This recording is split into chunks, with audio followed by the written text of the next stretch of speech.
এ যেন সহজ স্বীকারোক্তি, আমি যুগান্তরী নই।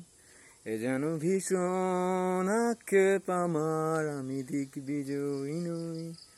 শুধু একটাই আশা, আমি বুকে জড়িয়ে রব সারাটি জীবন তোমায় নিয়ে।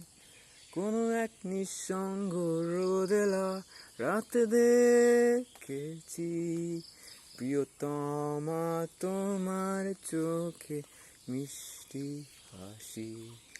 কোনো এক দুঃসহ জোছনা দিনে বাতি নিভে গেলে কড়া নেড়েছি তোমার হাতে ঘরে। কোনো অর্থহীন শব্দ বনে ডেকেছি তোমায়, প্রেম তুমি কোথায়?